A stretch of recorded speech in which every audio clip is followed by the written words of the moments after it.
નમસ્કાર, ન્યૂઝ 18 ગુજરાતીમાં આપનું સ્વાગત છે। આપની સાથે હું છું કોમલ। સમાચારમાં સૌથી પહેલા વાત કરીશું કેનાલના ભંગાણ વિશે।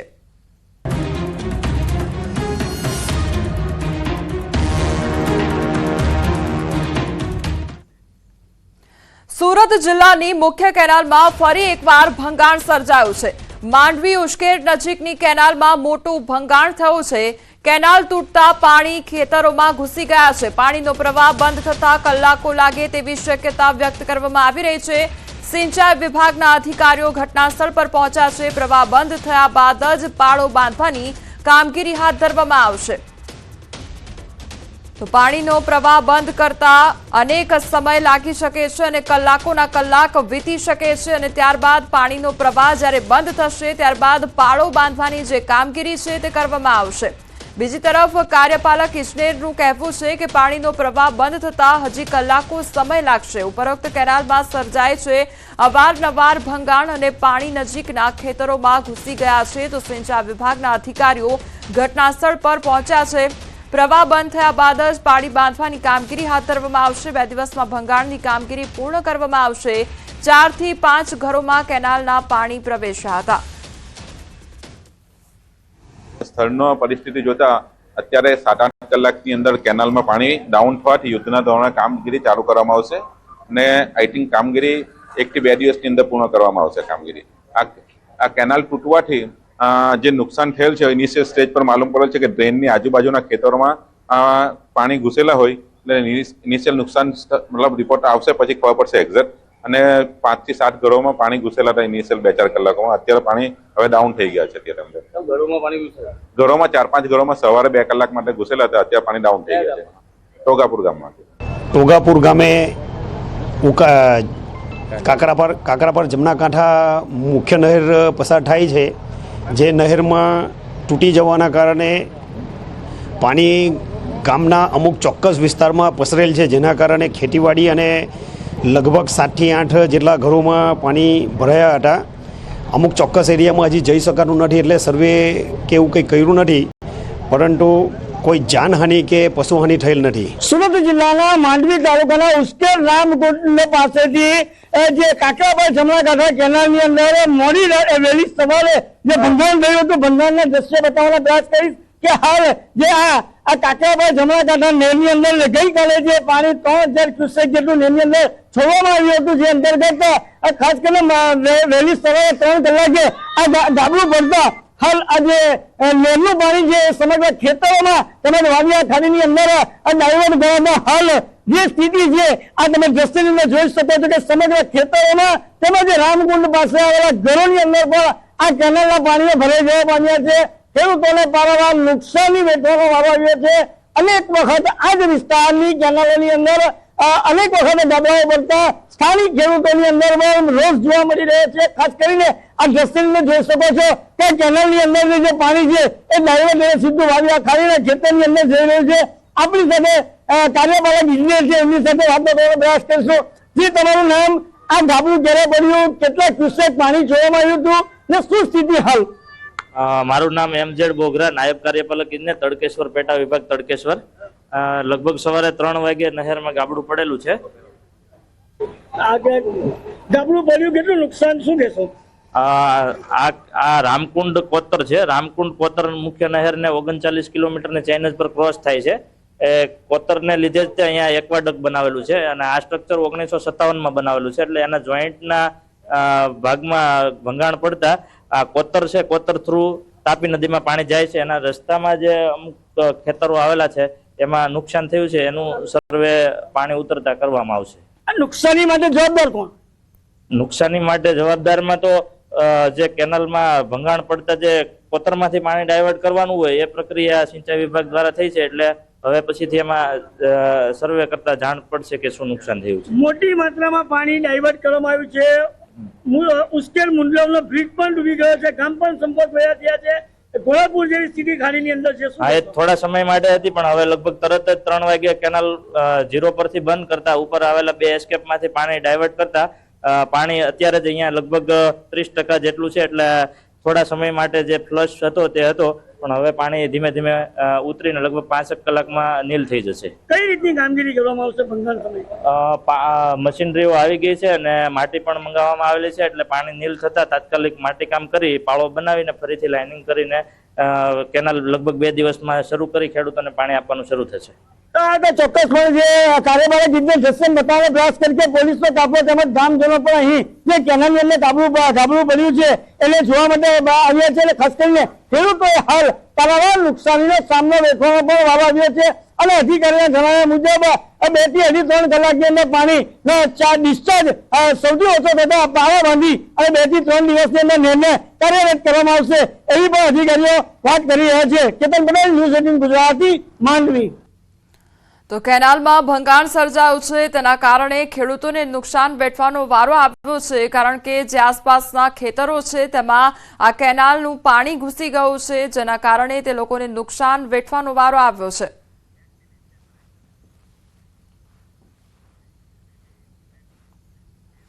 ભુજની સોસાયટીમાં આખલા બાખડા હોવાની ઘટના સામે આવી છે. આખલા યુદ્ધથી લોકોમાં ભયનો માહોલ સર્જાયો છે. 2 આખલાઓ બાખડતા શ્રી કૃષ્ણનગર સોસાયટીના લોકોમાં ફફડાટ ફેલાયો છે. એરપોર્ટ રિંગ રોડ પર આવેલ સોસાયટીમાં આખલા યુદ્ધ થયું હતું. અવારનવાર થતા ઢોરોના હુમલાથી બાળકો અને વૃદ્ધો ઘાયલ થતા હોય છે, અને ફરી એકવાર આ આખલા યુદ્ધ જોવા મળ્યું, જેના કારણે આસપાસના લોકોમાં ભયનો માહોલ સર્જાયો હતો.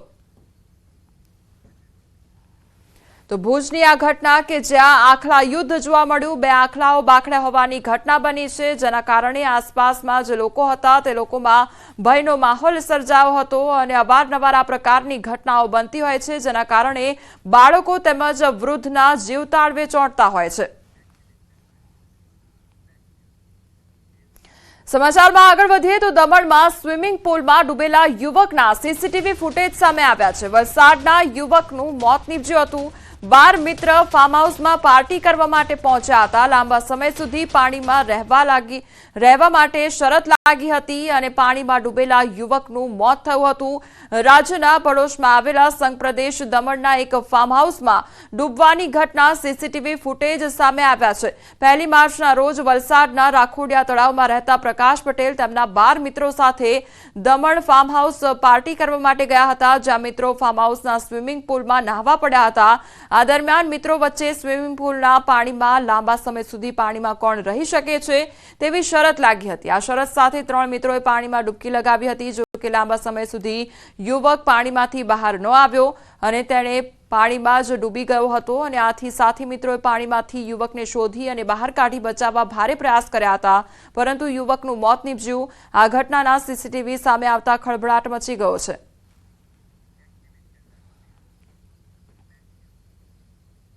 અરવલ્લી જિલ્લા કલેક્ટરનું બન્યું છે નકલી એકાઉન્ટ, અને કલેક્ટરના ફોટો સાથે નકલી આઈડી પણ બનાવવામાં આવ્યું છે. નકલી આઈડીથી મેસેજ કરાતા મામલો સામે આવ્યો છે. કલેક્ટરના પરિચિતોને નકલી આઈડીથી મેસેજ કરવામાં આવ્યા હતા. આઈએએસ પ્રશસ્તિ પારીખે સોશિયલ મીડિયા દ્વારા ફેક વોટ્સઅપ આઈડીની જાણકારી આપી ફેક આઈડીની જાળમાં ફસાઈ ન જવા માટે લોકોને અપીલ પણ કરી. ફેક આઈડીની સ્ક્રીનશોટ શેર કરીને લોકોને અપીલ કરી. ફેક આઈડીમાં ઉપયોગમાં લેવાયેલ નંબર શ્રીલંકાનો હોવાની જાણકારી સામે આવી છે. તો સાયબર ક્રાઇમ દ્વારા ફેક આઈડી અંગે કાર્યવાહી પણ હાથ ધરવામાં આવશે.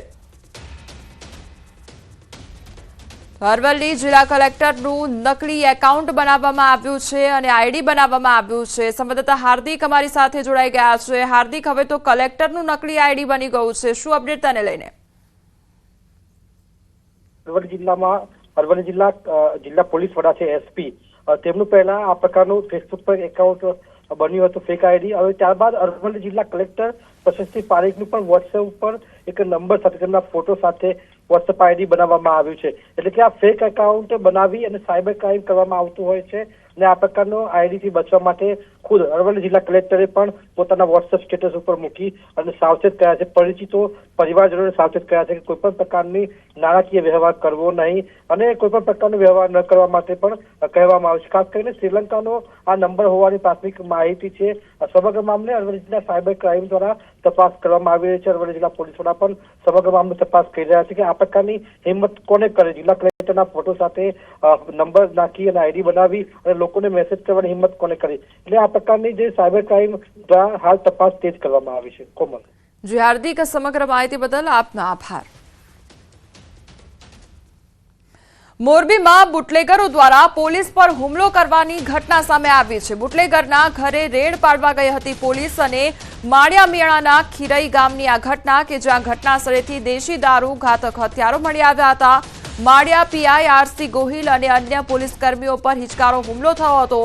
હુમલામાં 5 પોલીસ કર્મીઓ ઇજાગ્રસ્ત થયા, જેમાં 2 પોલીસ કર્મીઓને માથાના ભાગે ઇજાઓ થતા મોરબી ખાનગી હોસ્પિટલમાં સારવાર અર્થે રિફર કરવામાં આવ્યા. પોલીસ કોન્સ્ટેબલ ફતેહસિંહ પરમાર, વનરાજસિંહ બાબરિયા, જયપાલસિંહ ઝાલા, ઉપેન્દ્રસિંહ પરમાર અને મુમાભાઈ રબારી ઉપર હુમલો થયો હતો. પોલીસને ઘટના સ્થળેથી દેશી દારૂ અને દારૂ બનાવવાનો મુદ્દામાલ મળી આવ્યો છે.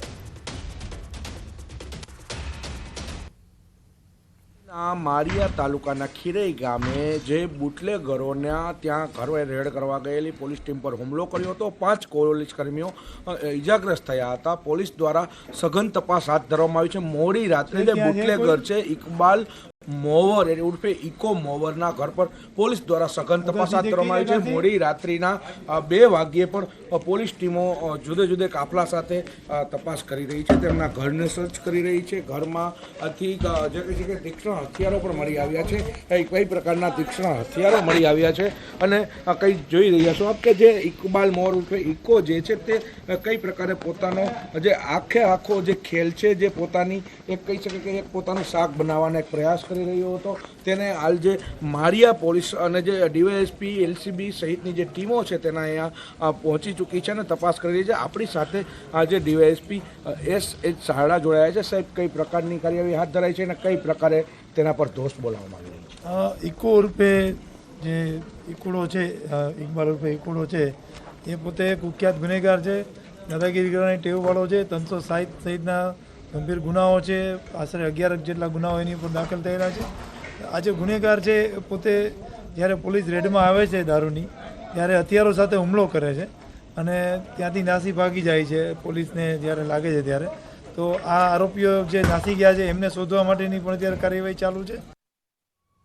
અમરેલીમાં સિંહણના હુમલાથી ખેડૂતનું મોત નીપજ્યું છે. ગીર ગઢડાના કાકડી મોલી ગામ વિસ્તારની આ ઘટના સિંહણ ખેડૂતને દૂર સુધી ઢસડી ગઈ હતી. વન વિભાગ દ્વારા જેસીબીની મદદથી મૃતદેહને છોડાવ્યો હતો. 36 વર્ષીય ખેડૂતને સિંહણે ફાડી ખાધો હતો અને મૃતકને પીએમ માટે ઉના હોસ્પિટલ ખસેડવામાં આવ્યો છે. ખેડૂતને ફાડી ખાનાર સિંહણને પકડવા મેગા ઓપરેશન હાથ ધરવામાં આવ્યું હતું. હુમલાખોર સિંહણ પાસેથી માનવ મૃત્યુદેહ છોડાવવા વન વિભાગે જેસીબી ટ્રેક્ટરનો ઉપયોગ કર્યો હતો. સિંહણને ખેડૂતના મૃતદેહ પાસેથી મહા મહેનતે વન વિભાગે સિંહણને દૂર કરી હતી. વન વિભાગ દ્વારા સિંહણને ટ્રાન્ગ્યુલાઇઝ કરીને પાંજરે પૂરવામાં આવી હતી. તો સિંહણ પાંજરે પૂરાતા સ્થાનિકોએ રાહતનો શ્વાસ લીધો. સિંહણને જસાધાર રેન્જ ખસેડવામાં આવી છે. આ વિસ્તારમાં સ્ટાફ દ્વારા માહિતી મળેલ છે કે આ વિસ્તારમાં એ જે સિંહણ જેનું છે જે આ હુમલો કરેલ છે એ આ વિસ્તારમાં જ અવરજવર કરતું હતું અને આ વિસ્તારથી માહિતગાર હતું અને ગામ લોકો પણ આ વન્ય પ્રાણીથી માહિતગાર હતા. જસાધાર અને જાફરાબાદ વન્યજીવ રેન્જના બંને આરએફઓ, વેટરનરી ઓફિસર, ફોરેસ્ટર, વનરક્ષક, ટ્રેકર બધા સાથે મળી અને અંદાજિત 10 વાગ્યાની આજુબાજુ વન્ય પ્રાણીને સફળતાપૂર્વક ટ્રાન્ક્યુલાઇઝ કરી અને રેસ્ક્યુ કરી લીધું છે. મોરબીના શનાળા રોડ પર મકાનમાંથી રોકડ અને દાગીનાની ચોરીનો ભેદ ઉકેલવામાં પોલીસને સફળતા મળી છે. પોલીસ તપાસમાં સામે આવ્યું છે કે મકાન પાડવા માટે માલિકે જે મજૂરોને કામ આપ્યું હતું તેઓએ જ દાગીના અને રોકડ ભરેલી બેગની ચોરીને અંજામ આપી ફરાર થઈ ગયા હતા. આરોપીઓએ બેગમાંથી 3,20,000 અને 10,20,000ની કિંમતની દાગીના મળી કુલ 13 લાખથી વધુની ચોરીને અંજામ આપ્યો હતો. ચોરીનો ભેદ ઉકેલવા પોલીસ અલગ અલગ ટીમ બનાવી તપાસ શરૂ કરી હતી. પોલીસે બાતમી આધારે સમગ્ર કેસમાં 3 આરોપીઓને દબોચી લઈ ચોરીનો મુદ્દામાલ જપ્ત કર્યો છે. છે એ મજૂરો જ ચોરી કરીને ગયા છે અને મજૂરોમાં રાકેશ સનો વાઘુભાઈ ભીલાભાઈ નીનામા, મુકેશ વાઘુભાઈ ભીલાભાઈ નીનામા અને જ્યોતિબેન રાકેશ વાઘુભાઈ નીનામા આ 3 આરોપીઓ ભેગા મળી અને આ થેલાની ચોરી કરેલી હતી. સુરેન્દ્રનગરમાં ચોટીલા પ્રાંત અધિકારી સહિતની ટીમે મોડી રાત્રે અલગ અલગ જગ્યાએ ચેકિંગ હાથ ધર્યું હતું, જેમાં મોટા પાયે ગેરકાયદેસર ખનીજ ચોરી ઝડપાઈ હતી. ચોટીલા રાજકોટ હાઈવે, આણંદપુર રોડ, નાની મોરડી ગામ તેમજ આપા ગીગાનો ઓટલો, સાંગાણી પુલ, મગરીખડા ગામ સહિતના હાઈવે પર હાથ ધર્યું હતું ચેકિંગ. તો ગેરકાયદેસર સાદી રેતીનું વહન કરતા 5 ડમ્પર, મોબાઈલ, સાદી રેતી સહિત 1.20 કરોડનો મુદ્દામાલ કબજે કર્યો હતો.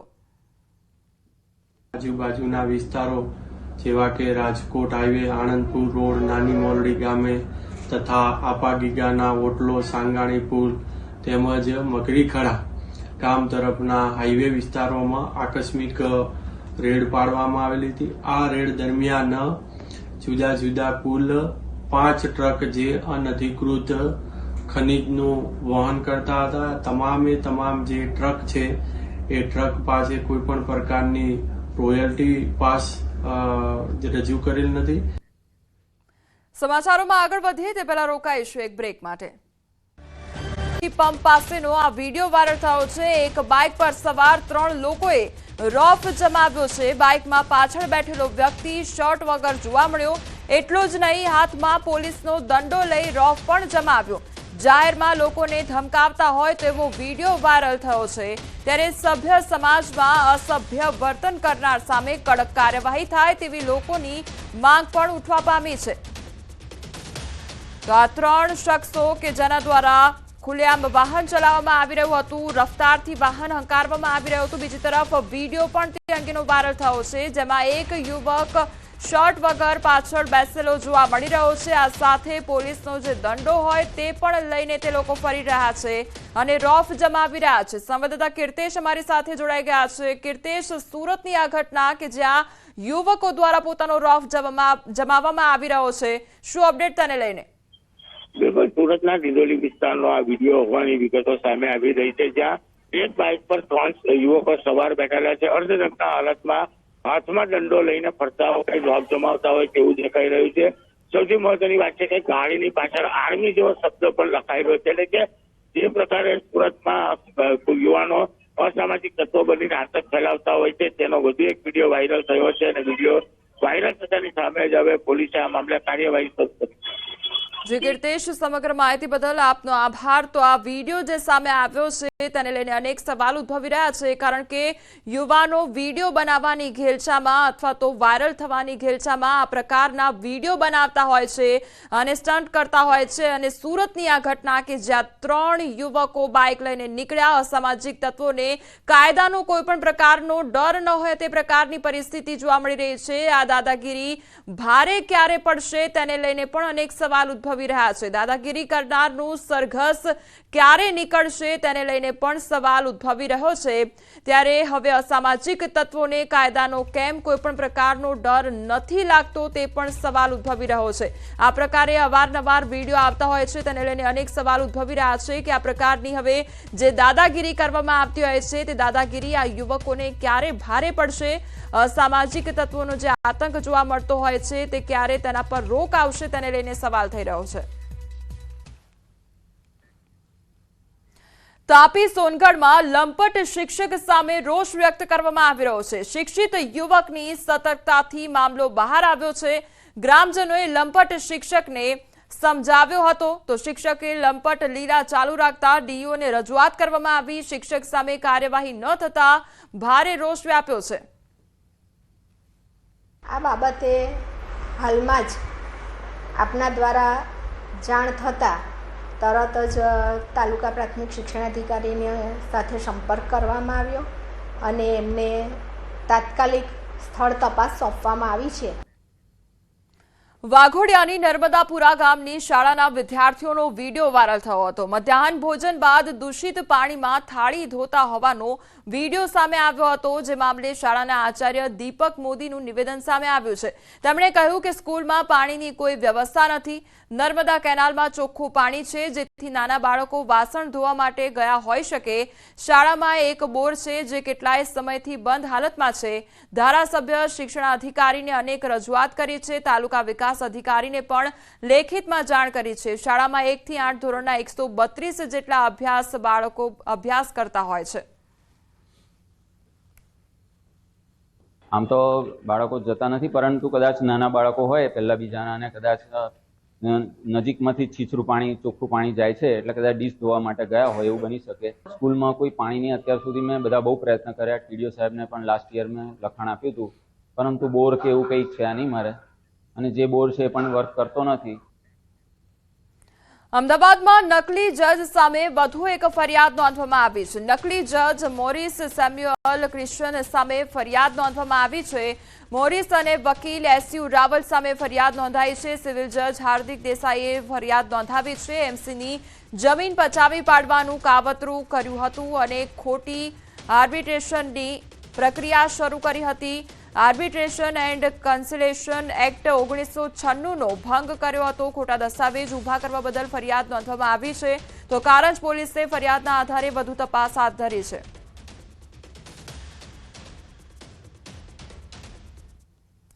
કચ્છના સામખિયાળાના નજીક અકસ્માતની ઘટના સર્જાઈ છે. અકસ્માતની હારમાળા સર્જાઈ છે. વહેલી સવારે 8 વાહનોને અકસ્માત નડ્યો હતો. અકસ્માતમાં એક વ્યક્તિનું મોત થયું છે. અજંતા બ્રિજ પાસે આજે વહેલી સવારના અકસ્માત સર્જાયો હતો. એક અકસ્માત સર્જ્યા બાદ 100 મીટરના ગાળામાં અકસ્માતની હારમાળા સર્જાઈ હતી. હાઈવે પેટ્રોલિંગની ટીમો ઘટનાસ્થળે પહોંચીને અસરગ્રસ્તોને મદદે આવી હતી. તો અકસ્માતની હારમાળા સર્જાઈ હોય તે પ્રકારની આ ઘટના જોવા મળી હતી. સંવાદદાતા મેહુલ અમારી સાથે જોડાઈ ગયા છે. મેહુલ, સવારના સમયમાં જ અકસ્માતની હારમાળા, કયા પ્રકારની પરિસ્થિતિ સર્જાઈ હતી, અત્યારે શું પરિસ્થિતિ? જી, ચોક્કસથી વાત કરી તો સામખિયાળી શિકારપુર વચ્ચે છે તે 8 જેટલા વાહનોને અકસ્માત નડ્યો હતો. અકસ્માતમાં એક વ્યક્તિનું છે તે મોત થયું હતું. જે અજંતા બ્રિજ આવેલો છે તેની પાસે વહેલી સવારે આ અકસ્માતો સર્જાયા હતા. એક અકસ્માત બાદ છે તે 100 મીટરના ગાળામાં છે તે અકસ્માત છે તેની હારમાળા લાગી હતી અને ઉપરા ઉપરી 2 થી 3 અકસ્માત છે તે સર્જાયા હતા, જેમાં ટોટલ 8 જેટલા વાહનો છે તેઓને અકસ્માત નડ્યો હતો. તો હાઈવે પેટ્રોલિંગની ટીમ છે તે પણ ઘટના સ્થળે પહોંચી હતી ને અસરગ્રસ્તો જે છે તેને મદદે આવી હતી અને ટ્રાફિક છે તે ક્લિયર કરાવવામાં આવ્યો હતો. જી મેહુલ, સમગ્ર માહિતી બદલ આપનો આભાર. છોટાઉદેપુર જિલ્લાના કવાંટ તાલુકામાં ઉનાળાની શરૂઆત થતાની સાથે જ પાણીનો કકળાટ ઉભો થયો છે અને આ સમસ્યાના નિરાકરણ માટે સરકારે છોટાઉદેપુર જિલ્લાના કેટલાય વિસ્તારોમાં નળ સે જળ યોજનાના નળ પણ લગાવ્યા છે, જેથી ગ્રામજનોએ હાશકારો લીધો કે તેમને પાણીની ચિંતા નહીં સતાવે. પરંતુ સ્થિતિમાં કોઈ બદલાવ આવ્યો નથી, કારણ કે નળ સે જળ યોજનાના નળ તો લગાવ્યા પણ આ નળમાં ટીપુય પાણી નથી આવતું. કવાંટ તાલુકાના 131 ગામો આવેલા છે, જેમાંનું એક ગામ છે સમલવાડ ગામ. અહીંના ગ્રામજનોએ તાલુકા પંચાયતના કારોબારી અધ્યક્ષ પિન્ટુ રાઠવાને પાણી બાબતે રજૂઆત કરી. પિન્ટુ રાઠવાએ ગામની મુલાકાત કરતા એક પણ નળમાં પાણી ન આવતું હોવાનું જણાઈ આવ્યું છે, જેથી આ યોજના ફેલ ગઈ હોવાનું જણાવ્યું અને સાથોસાથ અધિકારીઓએ પુષ્કળ પ્રમાણમાં ભ્રષ્ટાચાર કર્યો હોવાની વાત પણ કહી. તો નર્મદા નદીનું પાણી સૌરાષ્ટ્ર અને દાહોદ સુધી પાણી પહોંચાડવામાં આવ્યું, પણ અહીં રહેતા લોકો પાણી માટે વલખા મારી રહ્યા છે. જે ભ્રષ્ટાચાર થયો છે એના માટે કેમ આપણે બોલવું નહીં? આ લોકો માટે છે.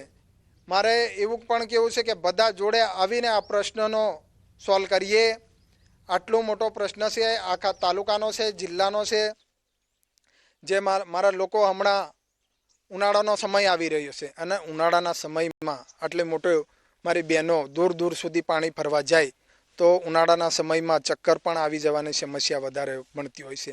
કે પાણી માટે વર્ષોથી બહુ તકલીફ છે. તો હમણાં અમારે ઉનાળો આવી જશે તો પાણી પીવા માટે નહીં મળતું, પછી આ પશુ હોય એના પીવા નહીં મળતું. તો અમે હેડપંપો છે કંઈક બોર ચાલે અહીંયા લેવા જાય બહેનો. કોઈક જગ્યાએ નળ નથી, કોઈક એની જગ્યાએ પછી પાણી નથી આવતું એટલે મતલબ પછી એમને કોઈક બકરા કે ગમે તે બાંધી દે એનો ઉપયોગ જ નથી થતો પાણી માટે, તો પછી એનો ઉપયોગ આ પ્રમાણે કરે છે. એટલે ખરેખર જો તંત્ર દ્વારા અમારા ગામમાં ધ્યાન આપવામાં આવે પાણી બાબતે તો વધારે સારું છે. આમ ફરી ફરીને થાકીએ, પાણીની અમારી બહુ તકલીફ છે. હું છે તો બહુ દૂર છે, ત્યાં તો અમારે માથાપુર મેકીને પાણી લાવીએ. અમારે પાણીની ઘણી તકલીફ છે અને આવું માથે પર મૂકી લઈને આવું વાસા ઠોરાને બધાને આમ જાગે મૂકીએ પાણી. ફરી ફરી આમ થાકી જઈએ. સાહેબ અમારે પાણીની બહુ તકલીફ છે, પછી અમે છે ને માથે મૂકીને પાણી લાવવાનું, અમારે દૂરથી લાવવાનું, શું કરવાનું સાહેબ? અમારે નળ બેહાડ્યા ને અમારે છે ને 1 દિવસ 2 વર્ષ 1 દિવસ પાણી આવ્યું નથી. હવે શું કરવાનું? અમારે બહુ તકલીફ પડી રહી પાણીની. અમદાવાદમાંથી વધુ એક યુવકનો મૃતદેહ મળી આવ્યો છે. અનુપમ બ્રિજ નીચેથી યુવકનો મૃતદેહ મળી આવ્યો છે. કોહવાયેલી હાલતમાં મૃતદેહ મળતા ખળભળાટ મચી ગયો છે. ખોખરા પોલીસે વધુ તપાસ હાથ ધરી છે. મૃતદેહ પીએમ માટે મોકલી આપવામાં આવ્યો છે. આ મળેલો મૃતદેહ કોનો? યુવકની હત્યા કે પછી આત્મહત્યા? મૃતદેહ અનુપમ બ્રિજ નીચે કોણ રાખી ગયું તેવા સવાલ છે. હાલ સમાચારમાં બસ આટલું જ. વધુ સમાચાર માટે આપ જોતા રહો ન્યૂઝ 18 ગુજરાતી. નમસ્કાર.